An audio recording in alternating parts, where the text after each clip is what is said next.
ஆண்டவராகிய இயேசுவின் அற்புதமான தூய நாமத்தில் அருமையானவர்களே, உங்களை வாழ்த்துகிறோம். கர்த்தரை நம்புகிறவர்கள் ஒருபோதும் வெட்கப்பட்டு போவதே கிடையாது. 107 சங்கீதம் 14வது வசனத்தை வாசித்து பாருங்கள். அந்தகாரத்திலும் மரண இருளிலும் இருந்து அவர்களை வெளிப்பட பண்ணி அவர்கள் கட்டுக்களை அறுத்தார். நாம் ஆராதிக்கிற தேவன் எத்தனை மகிமையும் மகத்துவமும் இரக்கமும் தயமும் உள்ள தேவன் என்று விளங்குகிறதா? அந்தகார இருளிலிருந்தும் மரண கட்டுக்களிலிருந்தும் தன்னை ஆராதிக்கிற ஜனங்களை விடுவிக்கிற தேவன் நம்முடைய தேவன். ஆமென். அன்பானவர்களே, இஸ்ரவேல் மக்கள் அடிமைத்தனத்தின் அந்தகார இருளிலும் மரண குழியிலும் அவர்கள் இருந்தவர்கள். அவர்களை வெளிப்பட பண்ணி தன் மகிமையை தேவன் வெளிப்படுத்தினார்.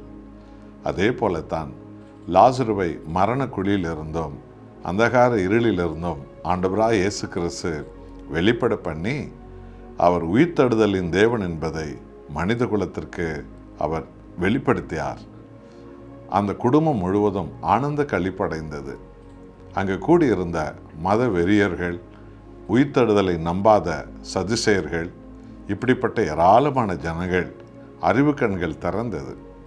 ஆண்டவர் இயேசு மரண குழிகளின் மேல் அதிகாரமுள்ள கர்த்தர் என்பதை அந்நாளிலே எல்லோரும் கண்டு கொண்டார்கள். இன்றைக்கும் அப்படித்தான்.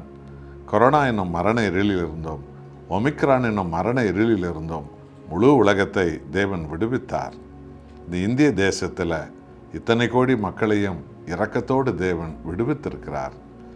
நம்மை விடுவித்த தேவனுக்கே நாம் உத்தம உண்மையுமுள்ள ஜனங்களாக வாழ அனுதினமும் அவர் நம்மை தப்புவித்ததை எண்ணி அவருக்கு கோடி கோடி நன்றி சொல்லி வாழவே பரிசுத்தாவியானவர் இன்றைக்கு உங்களை நம்மையும் அவர் அழைக்கிறார். நன்றியோடு கூட ஆண்டவர் நமக்கு செய்த எண்ணிலடங்கா நன்மைகளுக்கு நன்றி சொல்லி நாம் வாழும் பொழுது வரப்போகிற காலங்களில் மிகுந்த ஆசீர்வாதங்கள் நம்மை சூழ்ந்து கொள்ளும். நன்றி சொல்லி ஜெபிப்போமா? மன்றாடுவோம். அன்பின் நேசப்பிதாவே, எங்கள் ஆண்டவர் இயேசு கிறிஸ்துவை இந்த உலகத்துக்கு அனுப்பி மரண இருளில் இருந்தும் அந்தகார குழியிலிருந்தும் எங்களெல்லாம் தூக்கி எடுத்தீர. இந்த ஒமிக்ரான் என்னும் கொள்ளை நோயிலிருந்து, ஆண்டவரே கொரோனா என்னும் கொள்ளை நோயிலிருந்து எத்தனை கோடி மக்களை, எங்கள் இந்தியர்களை காப்பாற்றினீர். உமக்கு கோடி நன்றி. உம்மை நோக்கி பார்த்த முழு உலகிலுள்ள உம்முடைய ஜனங்கள் தப்புவிக்கப்பட்டார்களே. இன்றைக்கும் மரண குடியிலிருந்து ஒவ்வொருவரும் விடுவிக்க நீர் வல்லமை உள்ளவராயிருக்கிறீர். உமக்கே துதி கன மகிமைகளை இயேசுவின் நாமத்தில் பிதாவே, ஆமென்.